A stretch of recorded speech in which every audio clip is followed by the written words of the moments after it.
আজকে পুষ্টিগুণে ভরপুর এই বক ফুলের একটা তরকারি রেসিপি নিয়ে হাজির হয়েছি।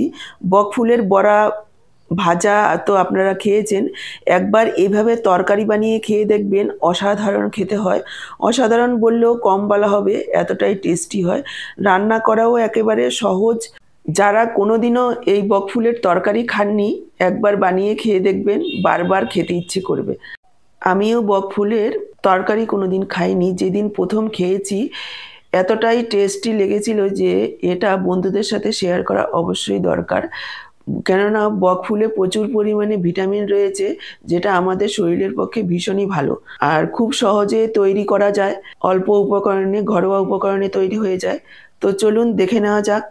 রেসিপিটা সাধারণ, কিন্তু এর স্বাদ কিন্তু অসাধারণ। নমস্কার বন্ধুরা, আহারে বাহার রান্নাঘরে আপনাদের সবাইকে অনেক অনেক স্বাগত জানিয়ে শুরু করছি আজকের এই দুর্দান্ত স্বাদের বকফুলের রেসিপি। বকফুলের এই তরকারিটা তৈরি করার জন্য দেখুন আমি বকফুল নিয়েছি এখানে 300 গ্রাম। বকফুলগুলোকে এভাবে বেছে নিচ্ছি। মাঝখানে যে একটা শক্ত ডাঁটি মতন রয়েছে সেটা আমাদের বের করে ফেলে দিতে হবে, আর যে বোটার দিকটা রয়েছে সেটাও ছিঁড়ে এভাবে ফেলে দেব। এভাবেই সবগুলো বকফুল বেছে নিতে হবে।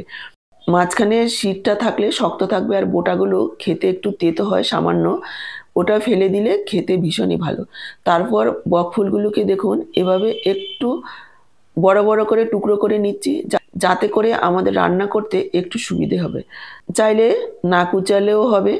এবার বকফুলগুলোকে ভালো করে ধুয়ে ঝুড়িতে রেখে দেবো, যাতে জল ভালোভাবে ঝরে যায়। আর সাথেই লাগছে আমাদের আলু। আমি এখানে একটা মিডিয়াম সাইজের আলু দিচ্ছি। আপনারা আপনাদের প্রয়োজন অনুসারে পরিমাণটা কম বেশি করে নিতে পারেন। দর্শক বন্ধুরা, আজকের পুরো ভিডিওটা দেখে আপনাদের কেমন লাগলো কমেন্ট বক্সে জানাতে ভুলবেন না। ভালো লাগলে অবশ্যই একটা লাইক করবেন, প্রচুর প্রচুর শেয়ার করবেন, আর আপনি নতুন বন্ধু হয়ে থাকলে চ্যানেলটাকে সাবস্ক্রাইব করে সাথেই থাকবেন। বেল বাটনটা অল করে দেবেন, তাহলে আমার দেওয়া ঘরোয়া দারুণ টেস্টি রেসিপিগুলোর নোটিফিকেশান সবার আগে আপনাদের কাছে পৌঁছে যাবে।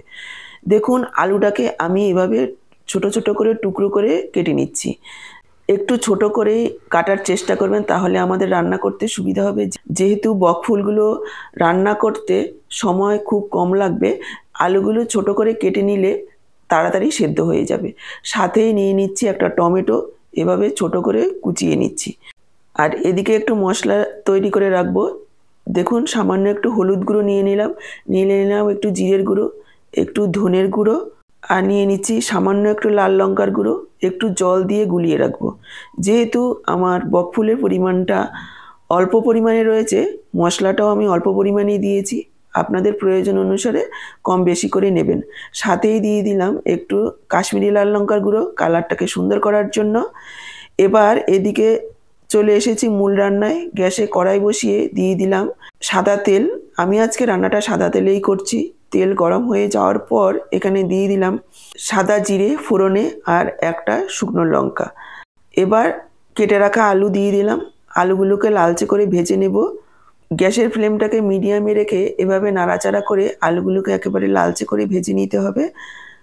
এবার এদিকে দেখুন 3-4 মিনিট সময় নিয়ে আলুগুলোকে লালচে করে ভেজে নিয়েছি। এর থেকে আর বেশি ভাজার প্রয়োজন নেই। এবার আমি যোগ করে দিচ্ছি ভিজিয়ে রাখা মশলাটাকে একটু কষিয়ে নেব 1-1.5 মিনিট সময় নিয়ে, যাতে মশলার কাঁচা গন্ধটা চলে যায়। দেখুন মশলাটাকে 2 মিনিট মতন কষিয়ে নিয়েছি। এবার আমি যোগ করে দিলাম 1/2 চা চামচ বেসন। যেহেতু একেবারে সামান্য মশলায় তৈরি হচ্ছে, একেবারে ছাড়া ছাড়া হবে, আর খেতেও ভালো লাগবে না খুব বেশি একটা। কিন্তু এই বেসনটা দেওয়ার কারণে যেরকম একটু ঘন আর লটপটে হবে, সেরকমই টেস্টটাও খুব ভালো আসবে। তবে বেসনটাকে কিন্তু ভালোভাবে ভেজে দিতে হবে, যাতে করে বেসনের কাঁচা গন্ধ না থাকে। বেসনটা ভালোভাবে ভেজে দিলে কেউ বুঝতেই পারবে না খেয়ে যে এর মধ্যে বেসন দেওয়া হয়েছে।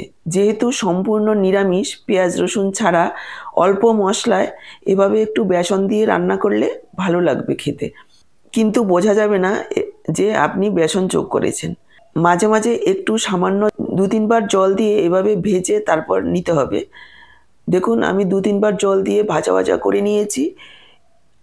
খুব ভালোভাবে মশলা বেসন কষানো হয়ে গেছে। এবার আমি যোগ করে দিলাম একটা টমেটো আর 1 চা চামচ পরিমাণ গ্রেট করা আদা। মশলার সাথে আরও কিছুক্ষণ এভাবে কষিয়ে নিতে হবে। নাড়াচাড়া করে একটু ঢেকে দেব। গ্যাসের ফ্লেমটাকে এই সময়ে লোতে রাখবেন, তা না হলে তলায় লেগে যেতে পারে। যেহেতু বেসন দেওয়া রয়েছে, এখানে আমি একটু লবণ যোগ করে দিচ্ছি যাতে করে টমেটোটা খুব তাড়াতাড়ি গলে যায়। আর দিয়ে দিচ্ছি সামান্য একটু চিনি, স্বাদটাকে ব্যালেন্স করার জন্য। যেহেতু টমেটো দেওয়া রয়েছে আর এই চিনি দেওয়ার কারণে মিষ্টি হবে না, স্বাদটা খুব ভালো হবে। আরও কিছুক্ষণ এভাবে একটু নাড়াচাড়া করে কষিয়ে নেব। তারপর একটু ঢেকে দিলাম। 2 মিনিট মতন একটু ঢাকা দিয়ে রান্না করে নেব। এতে করে টমেটোটাও গলে যাবে, আলুটাও সেদ্ধ হবে। 2 মিনিট মতো ঢাকা দিয়ে রান্না করে নিয়েছি খুব সুন্দরভাবে। আলুটাও সেদ্ধ হয়ে গেছে, টমেটোটাও একেবারে নরম হয়ে গেছে। এবার আমি যোগ করে দিচ্ছি একটু জল। এখানে মশলাটা যেহেতু খুব ভাজা ভাজা হয়ে গেছে, অল্প পরিমাণে জল দিয়ে মশলাটাকে একটু মিশিয়ে নেব। তারপর এখানে যোগ করে দিচ্ছি বকফুলগুলো। প্রথমে একটু এভাবে মশলার সাথে আলুর সাথে কষিয়ে নেব 2 মিনিট মতো। কিছু সময় এভাবে মশলার সাথে কষিয়ে নিয়েছি। এবার আমি যোগ করে দেব জল। এখানে হাফ কাপ পরিমাণ জল যোগ করব। এটা কিন্তু খুব বেশি ঝোল হবে না, আবার একেবারে শুকনো শুকনোও হবে না, একেবারে থকথকে হবে। সেই পরিমাণ বুঝেই জলটা দেবেন। হাফ কাপ পরিমাণ জল যোগ করে দিয়ে ভালোভাবে মিশিয়ে ঢেকে আরও 3-4 মিনিট রান্না হতে দেব। ঢাকা দিয়ে আরও 3-4 মিনিট রান্না করে নিয়েছি। সব কিছু খুব সুন্দরভাবে সেদ্ধ হয়ে গেছে আর একেবারে থকথকে একটা ভাব হয়েছে। এটা দিয়ে আপনারা ভাত, রুটি যাই খাবেন ভীষণই ভালো লাগবে। বাঁধাকপির তরকারি তো আপনারা খেয়েছেন, জানেন যে কতটা টেস্টি হয়। এটাও ঠিক ভীষণ অনেকটা ওই রকমই টেস্ট খেতে। এবার যোগ করে দিলাম সামান্য একটু গরম মশলার গুঁড়ো। চাইলে আপনারা এখানে কাঁচা ধনেপাতাও যোগ করতে পারেন। একেবারে তৈরি হয়ে গেছে আমাদের বকফুলের তরকারি। 5 মিনিট একটু ঢেকে রাখবো যাতে করে গরম মশলার গন্ধটা ভালোভাবে মিশে যায়। আমি সার্ভ করে দিচ্ছি। নিরামিষের দিনে কি রান্না করব চিন্তা না করে এইসব খুঁটিনাটি রান্নাগুলো যদি করে নেওয়া যায় তাহলে খুব সহজে তৈরিও করা যায় আর খেতেও ভালো লাগে। তো আজকের পুরো ভিডিওটা দেখে অবশ্যই বাড়িতে একবার বানিয়ে খেয়ে দেখবেন। আর বাড়িতে বানিয়ে খেলে কমেন্ট বক্সে জানাতে ভুলবেন না যে আপনাদের কেমন লাগলো। ফেসবুক থেকে ভিডিওটা দেখে থাকলে আহারে বাহার রান্নাঘর পেজটাকে ফলো করার অনুরোধ রইল। আর ইউটিউব থেকে দেখে থাকলে চ্যানেলটাকে সাবস্ক্রাইব করে সাথেই থাকবেন। আজকে এই পর্যন্ত, আবার দেখা হবে এইরকমই দারুণ টেস্টি ঘরোয়া কোনো রেসিপির সাথে। সবাই ভালো থাকবেন, সুস্থ থাকবেন। আপনাদের সবার সুস্থ থাকার শুভকামনা জানিয়ে এখানেই শেষ করছি।